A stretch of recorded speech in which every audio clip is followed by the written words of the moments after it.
Mr. Secretary, may I extend a very, very warm welcome to you back to India. You are a person who's well recognized, a critical architect of so many different aspects of the India-US relationship. How does it feel to be back? It's great to be back. In fact, first of all, Ambassador, thank you, and thanks for your distinguished career. And I just say to everybody that I think some of my earliest trips as a young senator, I came here in the 1990s, early 90s, and I brought the first business delegation as then Finance Minister Singh was putting forward all the reforms. And so for a long time, I've been involved in trying to strengthen the relationship and work to help the nuclear agreement and so forth. But let me just say to everybody, 100 years old celebration, and I was sitting there thinking to myself for the first time in my life, I've been around for 80 of those 100 years. and so that scared the hell out of me earlier today. And I'm very busy trying to convince my staff that 80 is the new 60.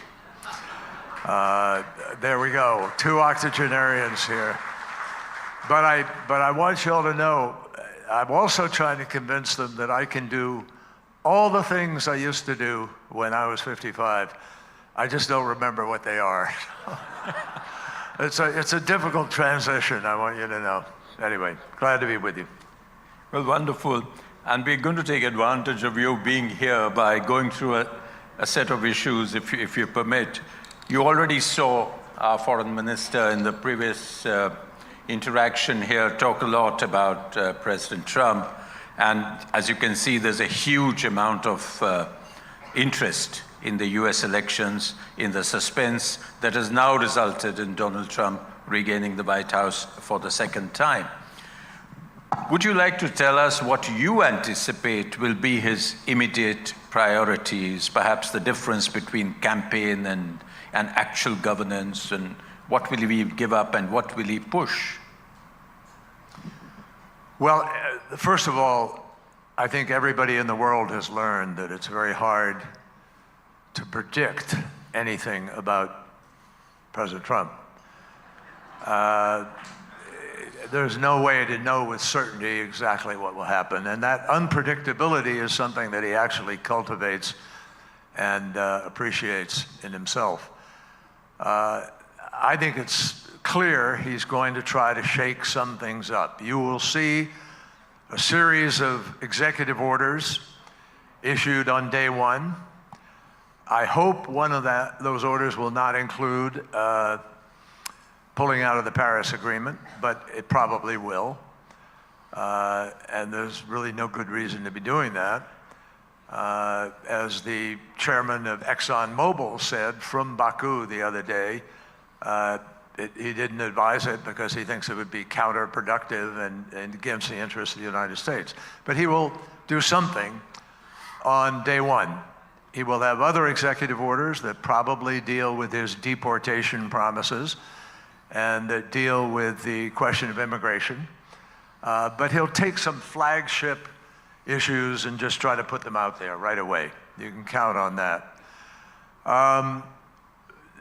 The Congress will work carefully on these appointees because there are troubling aspects to a number of them. But I think that, I also think on the positive side, let me say to everybody, I think that President Trump, because of circumstances, you know from diplomacy requires a ripeness to be able to solve a problem. I worked very hard for the 4 years I was Secretary of State to see if we could advance the process in the Middle East. And in the end, the 2 leaders were both of them, President Abbas, Prime Minister Netanyahu, just not ready to do it. They weren't willing to take the political capital, expend it, do whatever. So it wasn't ripe. And there are plenty of places where things are not ripe. But I think Ukraine is a place where things are ripe. And possibly, depending on the theory of the case, You could have a rapprochement that could take place in the Middle East where you have an agreement with Saudi Arabia and Israel, which is accompanied by some kind of an agreement on ceasefire and you know, how you're going to approach the reconstruction of Gaza, which is very complicated because nobody wants to give money to go do something again. And this is part of the calculation, I think. Right. So I think, you know, I think that Ukraine, President Zelensky has made it clear what his vision is, but I think that the pressure is growing among many European countries, in the United States and elsewhere, to find a way to not have this inflammatory situation just perpetuated. And I can see several different ways where you could have an agreement on land, you could have an agreement on defense, mutual defense that doesn't include joining NATO. You could have an agreement on the economics. You could have agreement on the new border or demilitarized zone or any number of different things you could call it. I think both leaders and both countries are going to look for a way to be able to say they satisfied something of what they needed to do. So Putin can claim a victory and say, look, I got people to recognize that we have a right to some of this land. And on the other hand, I think Zelensky and the people of Ukraine can hold their heads as high as you can hold heads because they've done an absolutely extraordinary job of preventing the takeover of Ukraine and preventing the invasion of Kiev. So you can find something there, hopefully, and hopefully the leaders will leave the political space for that to happen, because if they use the wrong rhetoric or they get involved in the wrong kinds of claims up front, you may make it harder for people to go forward. So it's a good time for some quiet, really effective diplomacy. But that's wonderful to hear you say that, because the broad sense on Ukraine has been that he's going to abandon it. President-elect Trump is going to abandon Ukraine. The Europeans are extremely nervous. But if you say that he could actually, you know, he calls himself the great deal maker, and whether he can actually make this deal and whether this would be acceptable to Europeans, to Zelensky, as well as to Putin, that would be amazing. Well, let me say ahead of time, I don't believe this is an issue that requires exceptional negotiating skills. This is a pretty straightforward challenge where the parameters are pretty clear to everybody. And the question is more, will people be willing to overcome ambition and revenge and other ingredients of personal human behavior in order to be able to find the practical way forward? If President Trump were just to pull out, I think he'd have some major challenges within his own party.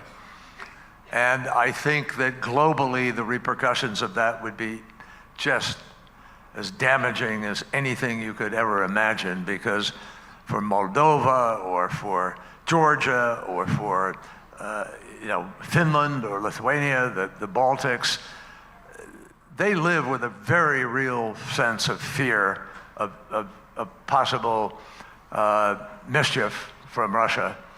And Russia plays that on a daily basis.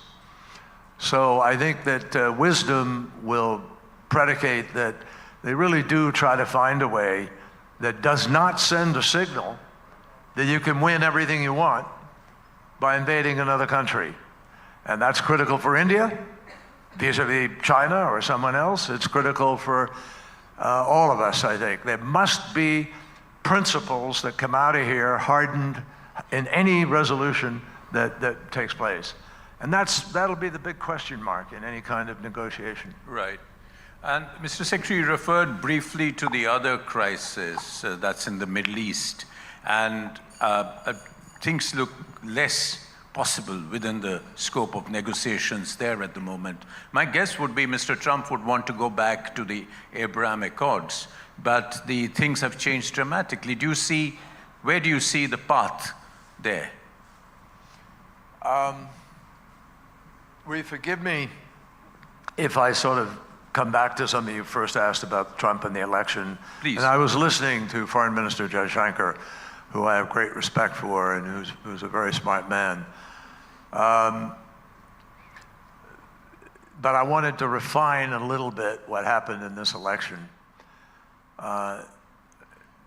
President Trump, very cleverly in his campaign, writ broadly, did what challenger to the Biden administration succession always do, which is scare the hell out of people and play to the lowest common denominator of politics, fear. And disinformation defined a lot of what people were perceiving. A lot of disinformation, some of it from other countries, some of it on the internet internally in the United States. In the end, the two biggest driving issues were immigration and inflation.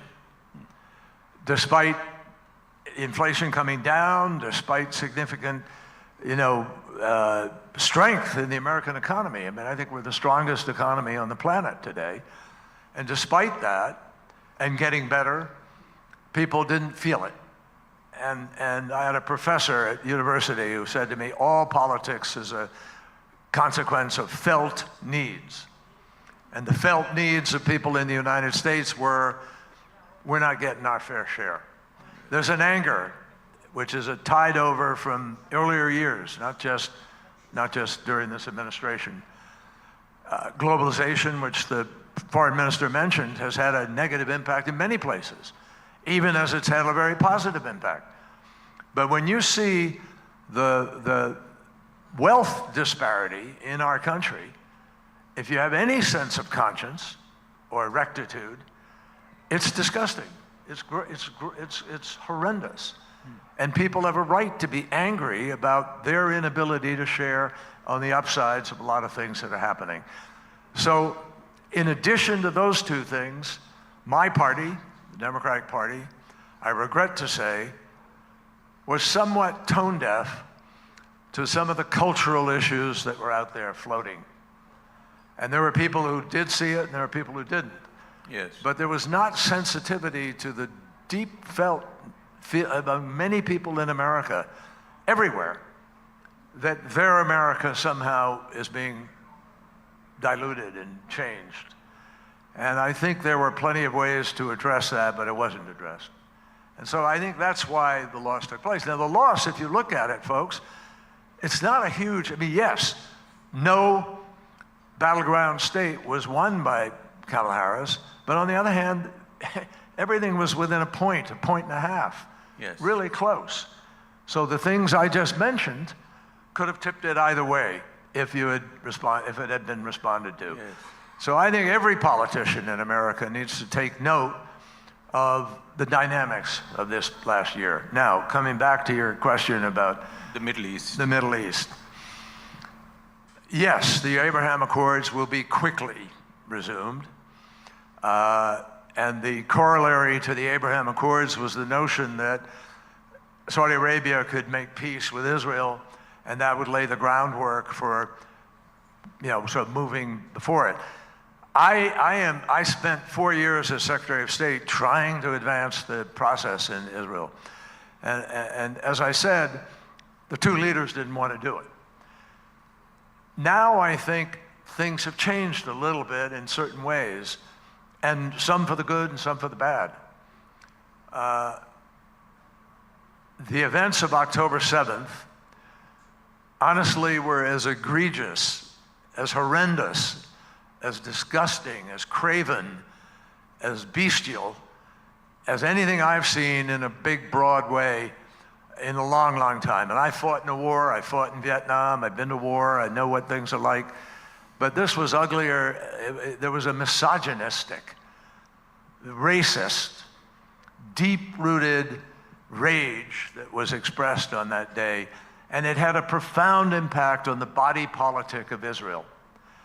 And Israelis, even those who were pushing for two-state solution and who believe in the fairness of that division, they're chastened today. They feel that there's going to have to be a new definition of security for them to really be able to buy into another state. And so that doesn't mean you can't do it. I think you can do it, but it's going to take longer. It's going to take building capacity among the Palestinians. It's going to take a process of building trust, of gaining confidence. And here's the danger, folks. The government of the right that is currently there, not one single member publicly supports, or even privately, a Palestinian state. And so when the Oslo Accords were signed, there were 110,000 settlers in the West Bank. Today, there are about 600,000. And even 2 weeks into the war, Israel announced 13,000 new units of building in the West Bank. Now, you know full well, diplomatically and so forth, the Oslo Accords promised transition to give land back starting in 1993 and moving forward. It's not happened.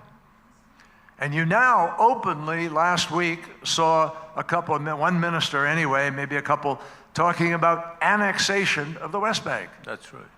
Now, if you had annexation of the West Bank, folks, everything that has preceded us is difficult to see how it works. I got a set of principles agreed to before I left as secretary, and among those principles, the Arab world, accepted the idea that Israel would be a Jewish state. But there are 1.6 million Arabs in Israel, Israeli Arabs. And what is the status of a Jewish state where, will they be allowed to vote?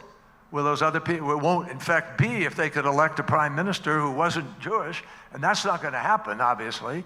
So then what kind of state do you have? So this is a monumental challenge still. And it's going to take a lot of work to try to pull people together. And frankly, it's going to take a while. Now, I think Trump, again, is the beneficiary of the agony of these last months, which people will want to get behind them somehow. And I think there will be some momentum to be able to find a way to give people more hope and to begin to build a future. But believe me, there's nothing much left of Gaza.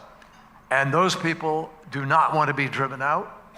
And I think the advocates of a two-state solution are going to continue to press for them to be treated more fairly and effectively. And thereby hangs the tale, because even the Saudi Arabian ruler, Prince MBS, has said just a couple of days ago that he can't really normalize unless there is movement towards a Palestinian state. So you're absolutely right to lay out that very, very complicated situation. Just moving a little bit away from the Middle East, but not fully away, you were one of the architects of the nuclear agreement with Iran, the JCPOA, and President Trump pulled out of that agreement, pulled the US out of that agreement. Is that a door which is completely shut now, or is that a door which is completely shut, or can we go back on that? Well, I don't think the door is completely shut, but it depends on whether or not the Trump administration wants to find a way to walk through the door. And I am convinced that Iran sent some signals in the last weeks indicating they'd like to find a better path. The tragedy of what President Trump did in just pulling out of that agreement, folks, for which there was no rational reason to pull out. I mean, I'm just being direct and honest about it. If you didn't like the agreement, you at least had 15 years before anything changed in it. And during those 15 years, you could have worked with Iran to establish greater trust in the Non-Proliferation Treaty Agreement and other things.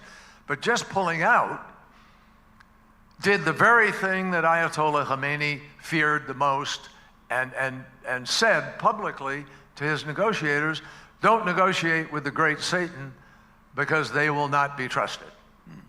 And when Donald Trump pulled out, he fed that to them. And the result was that the IRGC, the Republican Guard, were elected. and the hardliners came in. Now there's a new group there after the president was killed in the helicopter crash, and it appears that, maybe there's a little breath of capacity here to be able to work differently. But look, in that agreement that we came to on Iran, we took a nuclear weapon off the table. We put it away. We made it clear that you could not break out and create a weapon in Iran in the period of about a year and 2 to 3 months. That's how long breakout would take. Today, because of pulling out, breakout is about a week from now. A week from whenever it would occur. And in the agreement we did with Iran, Iran had to destroy 13,000 centrifuges which they used to create uranium enriched in order to have a bomb. You have to destroy them. They have to destroy their plutonium reactor with cement put into the core of the reactor, could never be used again. They had to open up television in all of their production facilities. We put 130 people on the ground in Tehran every day, checking everything. We had, we had limits on we had tracking on their mining of uranium, all the way from the mine through to the post-use of the centrifuges. So they were really in a box. And Israel was still not happy with it. No, but the security establishment of Israel all agreed this made Israel safer. And Israel is less safe today, the region is less safe today, because Iran could decide to break out. Now, I don't think they will break out. I think in the end they're going to decide that is not in their interest. And they'll use the bargaining, hopefully, to figure out how the pathway is going to be laid for having a more normal relationship with the world.